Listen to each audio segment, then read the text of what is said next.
கரூர் மதியழகனை ஓரம் கட்டிய விஜய். எம்.ஆர். விஜயபாஸ்கருக்கு முக்கிய பதவி. இடைத்தேர்தலில் சீட்டு யாருக்கு? கரூரின் அரசியல் களம் தியாகத்திற்கும் அதிகாரத்திற்கும் இடையிலான மோதலால் கொதித்துக் கொண்டிருக்கு.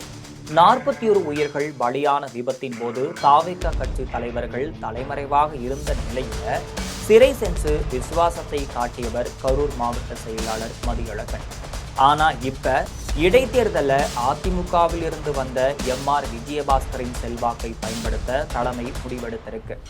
இதன் ஒரு பகுதியா மதியழகனை சமாதானப்படுத்த வாரிய தலைவர் பதவி வழங்க தலைமை திட்டமிட்டிருக்கு. ஆனா அந்த பதவியை ஏற்றால் மாவட்ட செயலாளராக உள்ள தனது அதிகாரத்தை இழப்பதோடு கரூரில் விஜயபாஸ்கரின் ஆதிக்கம் மீண்டும் வலுத்துவிடும் என்று மதியழகனின் ஆதரவாளர்கள் அஞ்சுறாங்க. இதனால வாரிய தலைவர் பதவியை தவிர்த்துவிட்டு இடைத்தேர்தலில் போட்டியிட வாய்ப்பு கேட்டு போராடுமாறு அவர்கள் மதியழகனை வலியுறுத்தி வர்றாங்க. இதன் பின்னணி என்ன என்பதை பற்றி ஜெம் தொலைக்காட்சியில் விரிவாக பார்க்கலாம்.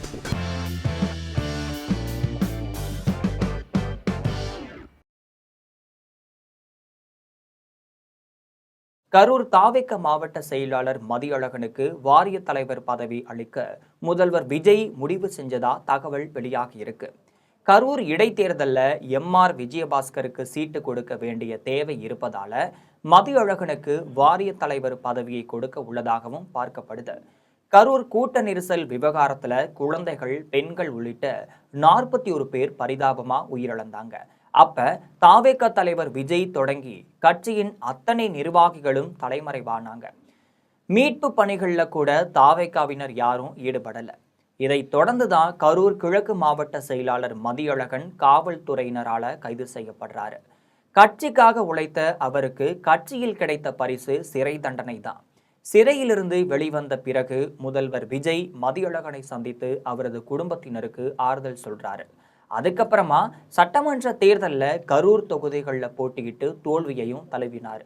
இந்த நிலையில தான் அந்த தொகுதியில் வெற்றி பெற்ற அதிமுக தலைவர் எம்.ஆர். விஜயபாஸ்கருக்கு இடைத்தேர்தலில் போட்டியிட வாய்ப்பு வழங்க தாவேகா தலைமை திட்டமிட்டு வருதாம். இதற்கு காரணம் எம்.ஆர். விஜயபாஸ்கருக்கு அந்த தொகுதியில் இருக்கக்கூடிய தனிப்பட்ட சமூக ரீதியான ஆதரவு தான். அவர் மீது பலவிதமான ஊழல் குற்றச்சாட்டுகள் இருந்தாலும் கூட அவர் அந்த தொகுதி மக்களுக்கு ஏராளமான திட்டங்களை செஞ்சு கொடுத்திருக்காரு. இதற்காக இடைத்தேர்தலில் போட்டியிடும் வாய்ப்பை விஜயபாஸ்கருக்கு வழங்க தலைமை ஏற்கனவே உத்தரவாதம் அளித்துள்ளதா தகவல் வெளிவந்திருக்கு. ஆக இங்கேதான் மதியழகன் ஒரு இக்கட்டான சூழல்ல சிக்கியிருக்காரு.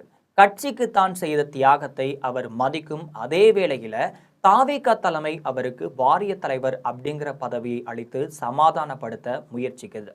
ஆனா மதியழகனின் ஆதரவாளர்கள் இந்த நகர்வை மிகவும் எச்சரிக்கையுடனும் ஒருவித அச்சத்துடனும் பார்க்கிறாங்க. வாரிய தலைவர் பதவியை ஏற்றுக்கிட்டா கட்சியின் மாவட்ட செயலாளர் அப்படிங்கிற அடிப்படையில அவரிடம் இருக்கக்கூடிய நேரடி அதிகாரம் மட்டும் இல்லாம செயல்பாட்டு திறன் பறிபோய்விடும் அப்படிங்கிறது அவர்களது முக்கிய அம்சமா பார்க்கப்படுது.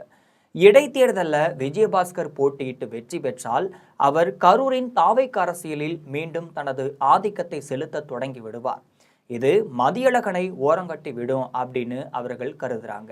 இதன் விளைவாகவே தான் வாரிய தலைவர் பதவியை நம்பி ஏமாற வேண்டாம், இடைத்தேர்தலில் போட்டியிட வாய்ப்பு கேட்டு உறுதியா போராடுங்க அப்படின்னு அவர்கள் மதியழகனை தூண்டிவிட்டு வர்றாங்க.